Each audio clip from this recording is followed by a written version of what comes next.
Hello दोस्तों। हम देख रहे थे 19वीं शताब्दी के सामाजिक धार्मिक सुधार आंदोलन। चलिए शुरू करते हैं। हमने जहाँ तक देख लिया उसके आगे तक चलिए चलिए शुरू करते हैं प्रार्थना समाज से। ठीक है, इसके आगे तक हमने देख लिया राजा वगैरह के बारे में, आर्य समाज के बारे में। चलिए प्रार्थना समाज के बारे में समझते हैं। प्रार्थना समाज की स्थापना कब हुई, कहाँ हुई? प्रार्थना समाज की स्थापना बॉम्बे में 1867 में हुई। किसके द्वारा हुई? M G Narade, Atmaram Pandurang, R G. Bhandarkar, Chandavarkar मिलकर इन्होंने प्रार्थना समाज की स्थापना किया। उद्देश्य क्या था इसका? उद्देश्य वही था, विधवा विवाह, स्त्री शिक्षा। प्रार्थना समाज के प्रसिद्ध दिलवाने का श्रेय महादेव गोविंद नराड़े को जाता है। इन्होंने क्या कहते हैं 1861 में ज्वाइन किया। आर्य समाज के बारे में देखते हैं। आर्य समाज के स्थापना 1875 में बॉम्बे में हुई। संस्थापक थे दयानंद सरस्वती। मूल शंकर इनका वास्तविक नाम था। दयानंद सरस्वती मूल शंकर भी इनको कहते थे। कार्य इनका था हिंदू धर्म की बुराई का विरोध कर, जैसे सती प्रथा, बाल विवाह, मूर्ति पूजा, बहुदेववाद। इसका विरोध तो राजा राम मोहन राय भी करते थे। तो ये सती प्रथा जानते हैं, ये बहुत बड़ी बुराई थी, क्योंकि स्त्रियों का जैसे वस्तु समझ लिया गया था। सती प्रथा मतलब क्या ये हो गया कि आपका हस्बैंड खत्म हो गया तो महिला को जबरी उसके जबरन ले जाके बैठा दिया जाता चिता पे। मतलब समझ रहे हैं, इतनी बड़ी कुरीतियां थी। हाँ, आज वही जो अपने आप को धर्म का बड़ा ठेकेदार बताते हैं, मतलब बताते हैं, सोचिए कि इतनी बड़ी कुरीतियां जो कहते हैं कि मीट मांस खाना मना है, और सोचिए कि महिला को जला दे रहे हैं। सती प्रथा 510 ईस्वी में इसका सबसे पहले एरण अभिलेख में साक्ष्य मिला था। एरण अभिलेख में इसका साक्ष्य मिला था। ये भी यहाँ बात हो गई इसलिए बता दे रहा हूँ। एरण अभिलेख में साक्ष्य मिला था इसका सबसे 510 ईस्वी में। ठीक है। बाल विवाह, मूर्ति पूजा। बाल विवाह सोचिए क्या कहते हैं, 5-5 साल लड़कियों की, 10-10 साल लड़कियों की शादी कर दिया जाता था। और मूर्ति पूजा का आज भी देख रहे हैं, बहुदेववाद आज भी देख रहे हैं। चलिए ठीक है। प्राचीन अच्छाइयाँ और सकारात्मक तत्वों को लागू करने पर बल दिया। इन्होंने कहा प्राचीन की जो अच्छाई है और सकारात्मक तत्व लागू करने पर बल दिया। वैदिक आदर्श, वैदिक जो आदर्श अच्छाई थी उसके बारे में कहा इन्हें लागू किया जाए, उसकी बातें उस पर जोर देते थे। ठीक है। हमें सुधार के लिए पश्चिम की ओर देखने की आवश्यकता नहीं है, अपने वैदिक जड़ों में तलाशना है। सॉरी, एक सेकेंड।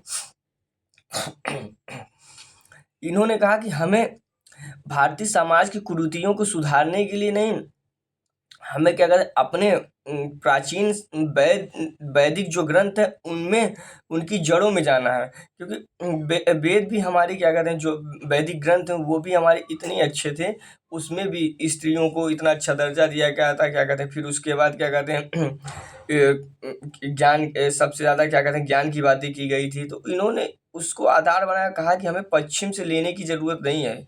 हमारे क्या कहते हैं संस्कृत सभ्यताओं में, प्राचीन में इतने मतलब कि सब अच्छी चीज़ें हैं, हमें उन्हें तलाशने की ज़रूरत है। चलिए फिर एंट्री होती है दयानंद सरस्वती की। दयानंद सरस्वती उनका नाम 1824 से 83 में गुजरात में सत्यार्थ प्रकाश बुक लिखे इन्होंने। सत्यार्थ प्रकाश। तिलक से पहले स्वराज की बात इन्होंने की थी। इस बात के याद किया, सबसे पहले स्वराज की बात किसने की थी? दयानंद सरस्वती ने। कहाँ पे? गुजरात में। ठीक है। दयानंद सरस्वती ही ने सबसे पहले कहा था स्वराज, तिलक ने बाद में कहा था। पाखंड, खंडनी, पताका, वेद, भाषा, भूमिका सब इनकी बुक है। ठीक है। सत्यार्थ प्रकाश में इन्होंने स्वराज की बात की थी। नारा दिया वेदों की ओर लौटो। इनका महत्वपूर्ण नारा है वेदों की ओर लौटो, दयानंद सरस्वती का। इन्हें भारत का मार्टिन लूथर किंग कहा जाता है। भारत का मार्टिन लूथर किंग भी कहा जाता है इन्हें। ठीक है। ये थी दयानंद से कुछ जो इम्पोर्टेंट पॉइंट थी एग्जाम के पॉइंट ऑफ व्यू से, हमने यहाँ पे आपके सामने कर दिया है। चलिए, दयानंद के बाद आर्य समाज में फूट क्यों पड़ी? आर्य समाज में फूट इसलिए पड़ी दयानंद सरस्वती के बाद क्योंकि कुछ लोग पश्चात समर्थक थे, स्वदेशी शिक्षक के समर्थक थे। पश्चात शिक्षा के समर्थक हुए थे जैसे लाला हंसराज, लाला लाजपत राय। दयानंद एंग्लो वैदिक कॉलेज की स्थापना की। इन्होंने दयानंद एंग्लो वैदिक कॉलेज की स्थापना की। ये लोग पश्चात शिक्षा के समर्थक थे। पश्चात शिक्षा के बारे में तो वही राजा राम मोहन राय को बता रहे तो अच्छे से एक्सप्लेन किए हैं, यहाँ करने की जरूरत नहीं है बार बार, क्योंकि क्लास लंबा हो जाएगा, मतलब है कुछ नहीं। ठीक है। और स्वदेशी शिक्षा का समर्थक किए स्वामी सहजानंद। पश्चात नहीं, भारतीय शिक्षा चाहिए, इन्होंने कहा। हरिद्वार में गुरुकुल कांगड़ी की स्थापना की। ठीक है।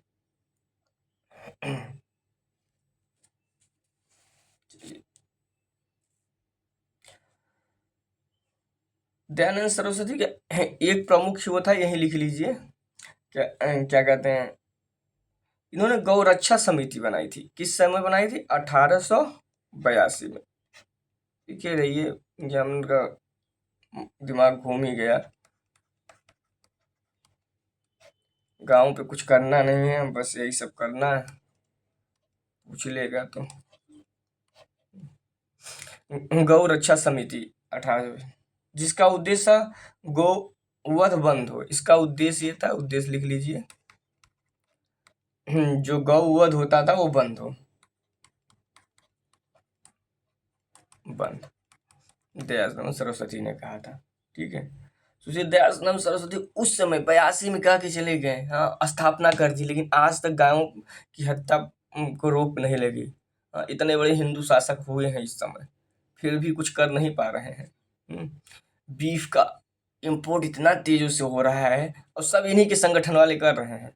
चलिए, ज़्यादा हमको बताने की जरूरत नहीं है इस पे। ठीक है, चलिए आगे देते हैं। इस स्वदेशी भाषा, यही सब दयानंद सरस्वती। चलिए आगे, हमारे महान और आदरणीय विवेकानंद जी के बारे में चलिए देखते हैं। रामकृष्ण मिशन की स्थापना विवेकानंद ने। विवेकानंद ने 1896 से 97 में रामकृष्ण पर स्थापना की।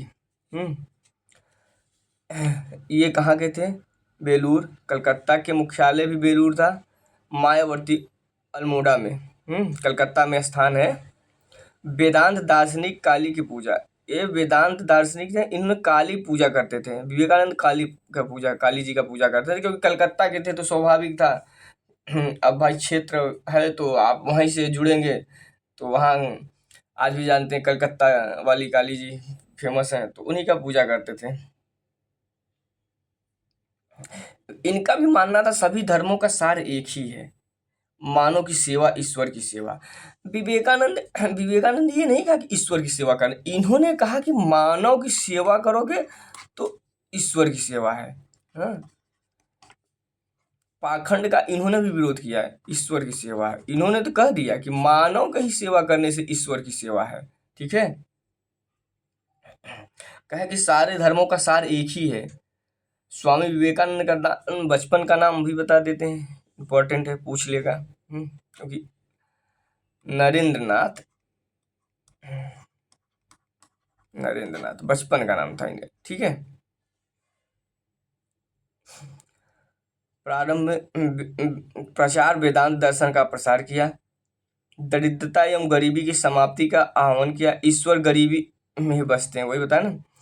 इनकी इंपॉर्टेंट बुक थी प्रबुद्ध भारत, इंग्लिश में थी, उद्बोधन बंगाली में थी। चलिए, ये इंपॉर्टेंट पॉइंट्स हो गया। चलिए और दयानंद सरस्वती विवेकानंद सॉरी बता देते हैं। ये 1887 में अपने गुरु 1800 ये लिख दिया 87 में अपने गुरु वेलूर मठ में मठ की स्थापना की। जो आगे चल के रामकृष्ण मिशन एवं मठ दोनों खुला। यही बेलूर मठ ही जो था आगे चल के रामकृष्ण मिशन हुआ। ठीक है। 1893 में 1800, ये जो मेन इम्पोर्टेंट है, हाँ, इसको तो जानना जरूरी है। 1893 में शिकागो 1893 में शिकागो में होने वाले पहले विश्व धर्म सम्मेलन नहीं था भाई, विश्व धर्म संसद था। ये संसद को याद किए रहिएगा, ये पूछ लेता है। सॉरी, विश्व धर्म संसद। विश्व धर्म संसद में इन्होंने भाग लिया है। न्यूयॉर्क हेराल्ड में धार्मिक संसद का सबसे महान व्यक्ति कहा गया है। ये जो सोचिए कि न्यूयॉर्क हेराल्ड में, यही लिख देते हैं,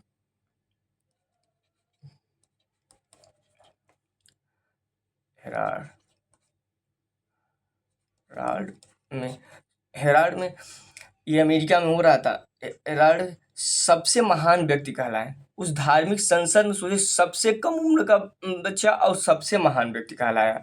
अमेरिका समेत कई पश्चिम यूरोपीय राष्ट्रों में विवेकानंद ने इसी दौर में भारतीय धर्म एवं संस्कृति का प्रचार प्रसार किया। अपने प्रवचनों सभी धर्मों की आधारभूत समानता पर बल देते हुए उन्होंने अपने धर्म को महान एवं दूसरे धर्म का बुरा कहने की प्रवृत्ति की आलोचना की है। विवेकानंद ने ये बोला कि आप ये कहिए कि मेरा धर्म सही है, अच्छा है, महान है, अच्छी बात है, लेकिन दूसरों का धर्म खराब है या नीचा है, ये सही नहीं है। उन्होंने कहा सबका धर्म समान है। ठीक है, इसकी आलोचना उन्होंने की कि जो अपने धर्म की बड़ाई करते हैं और दूसरे धर्मों की आलोचना करते हैं। चलिए, ठीक है।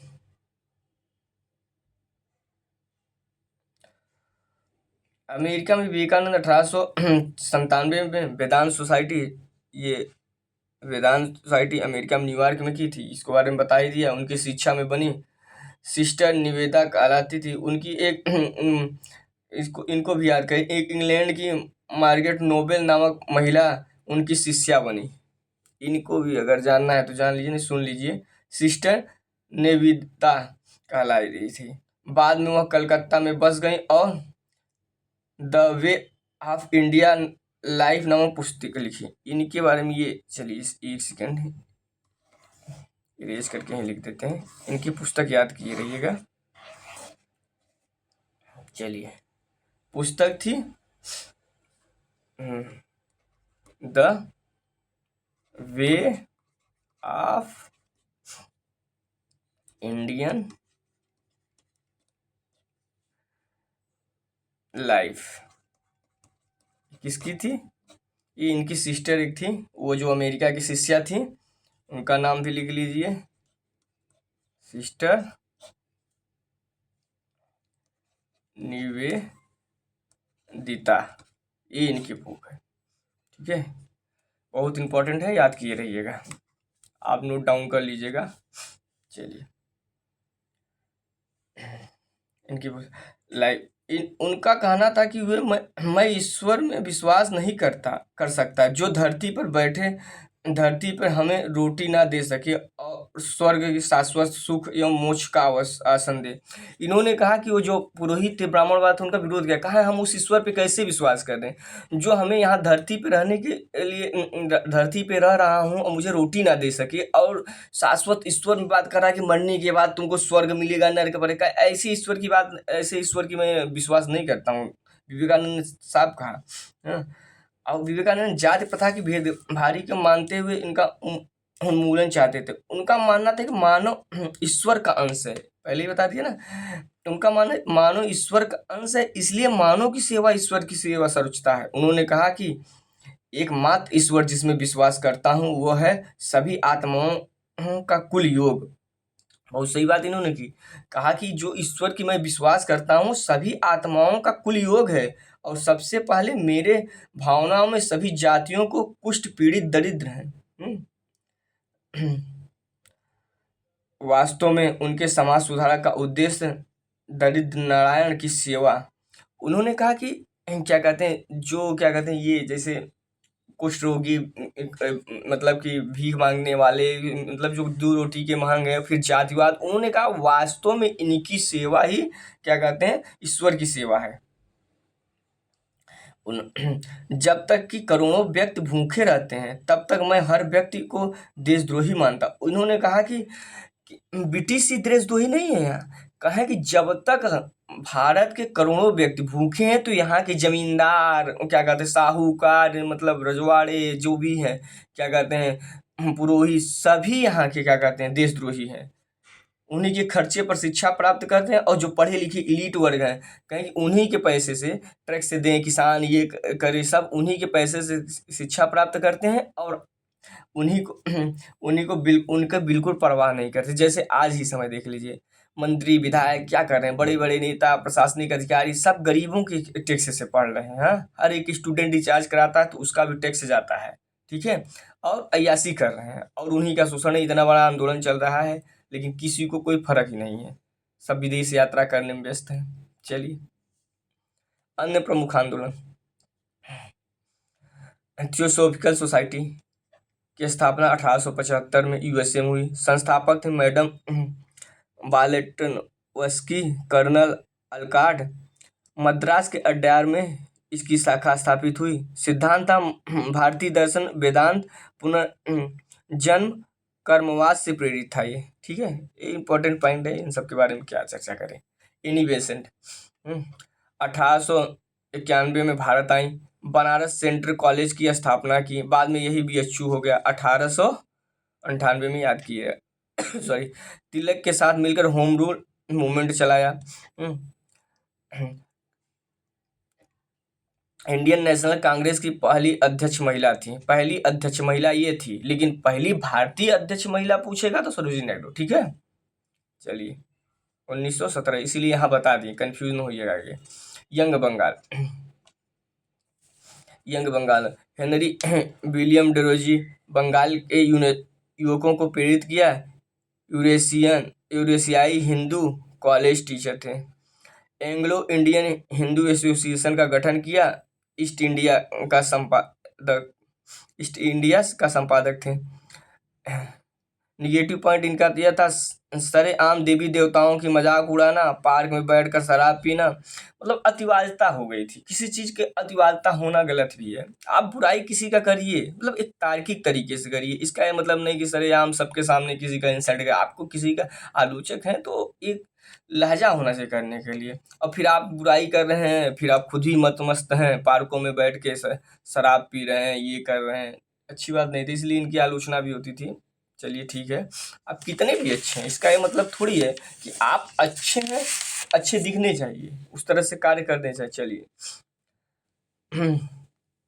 मुस्लिम संगठन अलीगढ़ आंदोलन, स्थापना सैयद अहमद खान ने किया था। 1857 में ईस्ट इंडिया कंपनी के ये सेवक थे। ईस्ट इंडिया कंपनी में कार्य, मुसलमानों के आधुनिकीकरण के पक्षधर थे, इसके लिए कई कदम उठाए। 1865 में साइंटिफिक सोसाइटी की स्थापना की, और 1875 में यमओ कॉलेज, बाद में यही अलीगढ़ मुस्लिम यूनिवर्सिटी बना। 1920 से 21 में, ठीक है, डेट याद कर रहेगा। पत्रिका इन्होंने निकाला, तहजीब उल अखलाक, मुस्लिमों में व्याप्त अंधविश्वासों की निंदा की। इन्होंने भी मुसलमानों की जो क्या कहते हैं अंधविश्वास था कि शिक्षा, मतलब कि वही कुरान पढ़ना, ये करना, उसके आगे नहीं जाना, तो इन्होंने भी मुसलमानों के मतलब कि बुर्खा, ये सब का विरोध किया इन्होंने। जो मुसलमानों में कुरीतियाँ हैं उन्होंने विरोध किया। मदरसा में ही जाकर शिक्षा लेना, इन्होंने कहा कि स्कूल में जाकर वैज्ञानिक तरीके से क्या कहते हैं विज्ञान की अध्ययन करना, साइंस की अध्ययन करना, ये सब इन्होंने। दास प्रथा का विरोध किया।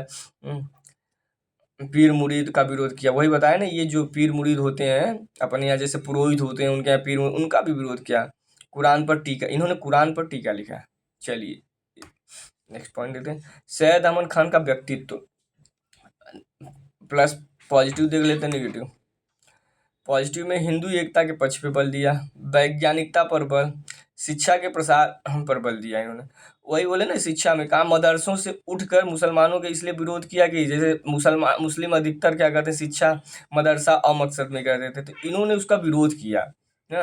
और क्या कहते हैं, बुरखा का भी विरोध किया, ठीक है। और इनका निगेटिव पॉइंट ये था कि मुसलमानों के शासक वर्ग होने के नाते वरीयता मिलनी चाहिए। इनका ये क्या था कि इनका ये कहना था कि मुसलमान शासक वर्ग था, मध्यकालीन से लेकर क्या कहते सल्तनत से लेकर मध्यकालीन तक, क्या कहते हैं औरंगजेब, क्या कहते हैं बाबर, अकबर, इमाम, मतलब ना जाने कितने शासक थे। तो इसलिए उन्होंने कहा मुसलमानों को इसके आधार पर वरीयता मिलना चाहिए क्योंकि मुसलमान शासक वर्ग था, ठीक है। ये इनका निगेटिव पॉइंट था। इन्होंने धार्मिक अस्मिता पर बल दिया। और इन्होंने इंडियन नेशनल कांग्रेस का भी विरोध किया था। देशभक्त एसोसिएशन का गठन किया। बनारस के राजा शिव प्रसाद से मिलकर इन्होंने देशभक्त एसोसिएशन का गठन किया। चलिए नेक्स्ट पॉइंट, अन्य मुस्लिम एवं पारसी सिख के संगठन। चलिए आज यहीं तक रखते हैं, कल इसके आगे करेंगे। धन्यवाद।